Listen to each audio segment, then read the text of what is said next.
जय हिंद। पुलिस का एक डीएसपी अचानक से अपने कई पुराने दोस्तों के संपर्क में आता है। दरअसल ये डीएसपी पहले आर्मी में रहा होता है और अपने पुराने आर्मी के बैचमेट्स और अफसरों से ये कहता है कि मैंने एक इन्वेस्टमेंट कंपनी शुरू की है, आप उसमें अगर निवेश करोगे तो जल्द पैसा दुगना हो जाएगा। उसके बाद इसके कहने पर कई अधिकारी, कई दोस्त पैसा इन्वेस्ट कर देते हैं, पर पैसा वापस कभी नहीं मिलता। इसके साथ ही जब पता किया जाता है तो पता यह चलता है कि यह डीएसपी काफी समय पहले पुलिस से बर्खास्त किया जा चुका है, क्योंकि उसके द्वारा एक लड़की, मासूम लड़की के साथ बलात्कार किया गया था। इस केस के बारे में आपको जानकारी देंगे, पर सबसे पहले आपसे अपील कि आप बड़ी संख्या में हमारे वीडियोस को देख रहे हैं पर चैनल सब्सक्राइब नहीं कर रहे, इसलिए अगर इस वीडियो को देख रहे हैं तो फौरन चैनल को सब्सक्राइब कीजिए, बेल नोटिफिकेशन ऑन कीजिए, वीडियो को ज्यादा से ज्यादा शेयर कीजिए और इसके साथ ही अपना कमेंट देना ना भूलें। मैं जानता हूं ये वीडियो आप आखिर तक देखेंगे क्योंकि ये केस है ही इतना दिलचस्प। अब क्या है पूरा मामला, ये आपको बताते हैं। इस पूरे केस को समझने के लिए आपको चलना पड़ेगा पंजाब और हरियाणा की राजधानी चंडीगढ़, जहां पर डीएसपी अमरजीत सिंह शाही साल 2018-19 में अपने एक दोस्त लक्ष्मी नारायण शुक्ला के साथ मिलकर एक इन्वेस्टमेंट कंपनी शुरू करते हैं। यानी कि ये लोगों को इस कंपनी में इन्वेस्ट करने के लिए कहते हैं और उन्हें कहते हैं कि आप जितना भी इन्वेस्ट करेंगे, कोई भी बैंक हो या कोई भी और जहां भी आप इन्वेस्ट करते हैं, उससे बहुत जल्द आपको हम पैसा दुगना करके दे देंगे। दरअसल ये जो डीएसपी है ये पहले आर्मी में मेजर के तौर पर काम कर चुका है। आर्मी में दरअसल फिटनेस की प्रॉब्लम आ गई थी, जिस वजह से इन्होंने आर्मी की नौकरी छोड़ दी और उसके बाद पुलिस की नौकरी में आ गए। अब जब ये अपनी कंपनी की शुरुआत करते हैं तो इनके दोस्त कहते हैं कि हम कंपनी तो शुरू कर रहे हैं, पर उसके लिए ग्राहक कहां से लाएंगे, इन्वेस्टर कहां से लाएंगे। ये अपने दोस्त को आश्वस्त करते हैं कि अगर हम कंपनी शुरू कर रहे हैं तो उसके लिए इन्वेस्टर भी हमें मिल ही जाएगा। अब इसके बाद ये धीरे धीरे अपने पुराने आर्मी के दोस्तों के संपर्क में आते हैं। कुछ लोगों को खुद कांटेक्ट करते हैं और कुछ लोग इनसे खुद संपर्क करते हैं। जब ये मुलाकात करते हैं तो अपने हर एक दोस्त को, अपने हर एक मिलने वाले को और उनके भी आगे मिलने वाले दोस्तों और रिश्तेदारों को ये अपनी इन्वेस्टमेंट कंपनी के प्लान के बारे में बताते हैं। ये उनको कहते हैं कि आप हमारी कंपनी में इन्वेस्ट करो, जल्द से जल्द पैसा दुगना होगा और आपको लौटा दिया जाएगा। अब जैसे ही ये बात कोई भी व्यक्ति सुनता है तो वो काफी इंप्रेस हो जाता है, क्योंकि एक व्यक्ति जिसे आप कई सालों से जानते हो तो आप उसकी बातों से जल्दी कन्विंस हो जाते हो। अब रिपोर्टेड फैक्ट्स के मुताबिक एक नेवी ऑफिसर के साथ अमरजीत सिंह की मुलाकात एक क्लब में होती है। क्लब में मुलाकात के दौरान बातचीत होती है, खाना भी खाया जाता है और इस दौरान ये अपना पूरा इन्वेस्टमेंट प्लान इस नेवी ऑफिसर को कथित तौर पर समझा देता है। ये इस नेवी ऑफिसर को इस कदर कन्विंस कर देता है कि वो 30 लाख रुपए अमरजीत सिंह की कंपनी में इन्वेस्ट करने के लिए तैयार हो जाता है। अगला नंबर आता है एक आर्मी के मेजर का। मेजर प्रदीप से मुलाकात होती है, क्योंकि जब अमरजीत सिंह आर्मी में रहे थे तो मेजर प्रदीप उनके बैचमेट थे। अब अपने बैचमेट को ये पूरा प्लान समझाता है और कहता है कि आप चिंता ना करो, पैसा लगाओ, विश्वास रखो, आपका पैसा जल्द से जल्द डबल होगा, बहुत अच्छे रिटर्न आएंगे।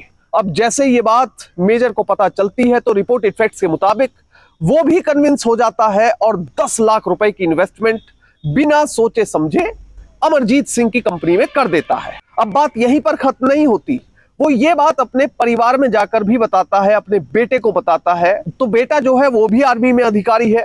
बेटा कहता है कि जब इतनी अच्छी इन्वेस्टमेंट कंपनी है और आप इस व्यक्ति को जानते हैं तो मैं भी इसमें इन्वेस्ट कर देता हूं। फाइनली मेजर प्रदीप का बेटा इसमें इन्वेस्ट करता है 55 लाख रुपए, तो तकरीबन 1 करोड़ रुपए तो अब तक हो चुके थे। पर इन 3 लोगों से मुलाकात के बाद अमरजीत सिंह का जो ये नेटवर्क था वो बढ़ता चला गया। इन 3 लोगों ने इस तरह से माउथ पब्लिसिटी की या और लोगों को बताया कि ये आगे से आगे बढ़ता चला गया, ये और लोगों से पैसे लेता चला गया। अब धीरे धीरे ये संपर्क में आया एक ब्रिगेडियर अहलूवालिया के। ब्रिगेडियर अहलूवालिया से मुलाकात होती है, उनको ये अपनी पूरी स्कीम समझाता है। ब्रिगेडियर भी इससे इंप्रेस हो जाते हैं और वो अमरजीत सिंह की कंपनी में पैसा इन्वेस्ट कर देते हैं। अब पैसा इन्वेस्ट करने के बाद सभी को इंतजार था कि उनके खाते में पैसा वापस होकर कब आएगा। अब जैसे ही पैसा इन्वेस्ट होता है, 1-2 महीने बाद रिटर्न मिलना शुरू हो जाता है। अब जब सबको रिटर्न मिलने लगा, सभी के सभी खुश हो रहे थे। अब खुशी का ठिकाना इसलिए नहीं था क्योंकि इन सब लोगों ने अभी तक ऐसी कंपनी नहीं देखी थी जो इतनी जल्दी पैसा दुगना करके दे दे या फिर 1.5 गुना करके दे दे। अब कुछ समय तक ये सिलसिला चलता रहता है, पर कुछ समय बाद अचानक से पेमेंट आनी बंद हो जाती है। अमरजीत सिंह से सभी संपर्क करने लगते हैं। कोई उसे फोन करता है, कोई उसे मिलने के लिए दफ्तर जाता है, कोई उसके घर जाने की कोशिश करता है, पर सभी से अमरजीत सिंह बात करनी लगभग कम कर देता है। अब इसके बाद जिसने इन्वेस्टमेंट की है वो तो अपनी इन्वेस्टमेंट को वापस लेने के लिए कुछ भी करेगा। तो इन सभी लोगों ने अमरजीत से मिलने का हर जो विकल्प हो सकता है वो आजमाया। अब जब अमरजीत सिंह से मुलाकात होती है, वो कहता है कि दरअसल मेरा पार्टनर लक्ष्मी नारायण एक्सपायर हो गया है, वो इस दुनिया में नहीं रहा है, इस वजह से बिजनेस में बहुत ज्यादा घाटा हो गया है और मैं आपके पैसे लौटा नहीं सकता। अब हुआ क्या, दरअसल 10 अगस्त 2022 को लक्ष्मी नारायण की मौत हो जाती है और लक्ष्मी नारायण की मौत होने के बाद उसका जो पूरा परिवार था वो भी बड़े ही अजीबोगरीब तरीके से गायब हो जाता है। अब एक पार्टनर पूरी तरह से, उसका पूरा परिवार गायब हो जाता है, पूरे सीन से निकल जाता है। अब अमरजीत सिंह जितने भी इन्वेस्टर थे सभी को यह जवाब दे रहा था कि बिजनेस में घाटा हो गया है, मुझे कुछ समय दे। हालांकि ज्यादातर लोगों को अमरजीत सिंह पर काफी विश्वास था, पर धीरे धीरे जैसे समय बढ़ता जा रहा था यह विश्वास कम होता जा रहा था। अब काफी सारे इन्वेस्टर एक दूसरे के संपर्क में आए और सभी ने मिलकर यह स्ट्रेटेजी बनाई कि अब समय ज्यादा हो गया है और लगता यह है कि अमरजीत हमें शायद मूर्ख बना रहा है और पुलिस में अब शिकायत दर्ज करवानी चाहिए। तो फाइनली पुलिस से संपर्क किया गया। पुलिस को बताया गया कि किस तरह से एक डीएसपी हमें एक इन्वेस्टमेंट कंपनी में इन्वेस्ट करने के लिए कहता है और उस कंपनी में बड़े स्तर पर लोगों ने पैसा लगाया, पर उसका रिटर्न कुछ समय तक तो मिला मगर उसके बाद पैसे वापस आने बंद हो गए। इसके बाद पुलिस ने अमरजीत सिंह पर मामला दर्ज कर लिया और कुछ ही दिन में डीएसपी अमरजीत सिंह को गिरफ्तार कर लिया। डीएसपी अमरजीत सिंह दरअसल उत्तर प्रदेश पुलिस में सीओ यानी डीएसपी के पद पर कार्यरत थे, मगर वो अब नौकरी से बर्खास्त हो चुके हैं यानी डिसमिस हो चुके हैं। अब एक तरफ तो डीएसपी की गिरफ्तारी करोड़ों रुपए के घोटाले में हुई, अब दूसरी तरफ वो नौकरी से डिसमिस क्यों हुआ, इसके पीछे भी एक बड़ा कारण था। दरअसल साल था 2010 और महीना था नवंबर। उत्तर प्रदेश के कानपुर में डीएसपी अमरजीत सिंह की ड्यूटी थी। वहां पर इनका एक दोस्त था और कथित तौर पर ये अपने दोस्त के घर पर अक्सर आया जाया करते थे। एयरफोर्स स्टेशन कॉलोनी में स्थित उसके घर पर आना जाना लगा रहता, पर एक दिन ऐसा आया कि इनका दोस्त और उसका परिवार घर पर मौजूद नहीं था। उस दिन दोस्त की नाबालिग लड़की घर पर मौजूद थी।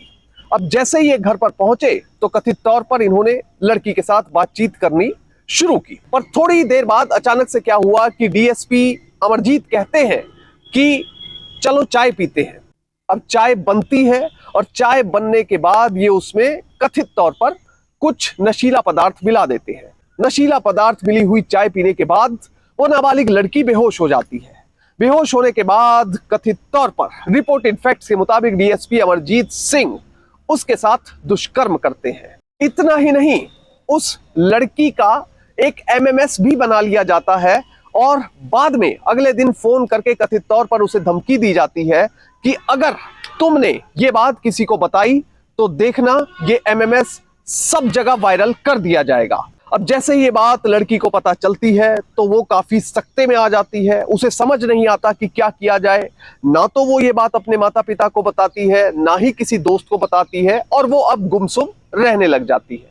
अब धीरे धीरे तकरीबन 6 महीने 7 महीने का समय बीत गया है और साल 2011 के जुलाई महीने में डीएसपी की ट्रांसफर हो जाती है प्रतापगढ़ में। प्रतापगढ़ में ट्रांसफर होने के बाद लड़की को ऐसा लग रहा था कि अब ये डीएसपी हमसे दूर चले जाएंगे तो शायद समस्या खत्म हो जाएगी, पर यहां पर समस्या खत्म होने के बजाय और ज्यादा बढ़ने लगी। ये डीएसपी कथित तौर पर इस लड़की को बार बार फोन करने लगा, फोन करके मिलने की जिद करने लगा। अब धीरे धीरे फोन करते हुए और फोन पर बातें करते हुए 1 साल का समय बीत जाता है। साल 2012 आ जाता है और मार्च के महीने की 13 तारीख को डीएसपी अचानक से इस लड़की के घर पर पहुंच जाता है। अब वो इस लड़की से कहता है कि तुम मुझसे मिलने क्यों नहीं आती हो, और उससे जिद करने लगता है कि तुम मेरे साथ चलो। वहीं दूसरी तरफ लड़की ने जहरीला पदार्थ खाकर खुदकुशी करने की कोशिश की। हालांकि उसे बाद में अस्पताल में भर्ती करवाया गया और उसे बचा लिया गया। पर अब जो डीएसपी के दोस्त थे, लड़की के पिता थे, वो पुलिस के पास जाते हैं और पूरे मामले को बयान करते हुए एक एफआईआर रजिस्टर करवाते हैं। पुलिस एफआईआर रजिस्टर करती है आईपीसी की धारा 363, 366, 376, 354, 504, 506 के तहत। यह मामला दर्ज होने के बाद डीएसपी अमरजीत को गिरफ्तार भी किया गया। फिर बाद में कोर्ट में केस चला। माननीय कोर्ट ने डीएसपी अमरजीत को 10 साल की सजा सुनाई और साथ में जुर्माना भी किया। अब आईपीसी की अलग अलग धाराओं जिनके तहत अमरजीत को सजा दी गई, उनकी बात करते हैं। अगर आईपीसी की धारा 363 की बात की जाए तो ये अपहरण की सजा के लिए लगाई जाती है। दोषी को इसमें 7 साल तक की सजा हो सकती है और साथ में जुर्माना होता है। वहीं आईपीसी की धारा 366 में अगर कोई व्यक्ति किसी महिला को किडनैप करने की कोशिश करता है और शादी के लिए जबरदस्ती करता है तो उस पर यह धारा लगाई जाती है। वहीं आईपीसी की धारा 376, जैसा पहले भी मैं कई बार डिस्कस कर चुका हूं, ये रेप के लिए, दुष्कर्म के लिए लगाई जाती है। इसमें 20 साल तक की सजा हो सकती है या फिर लाइफ इंप्रिजनमेंट, आजीवन कारावास की सजा हो सकती है और साथ में जुर्माना हो सकता है।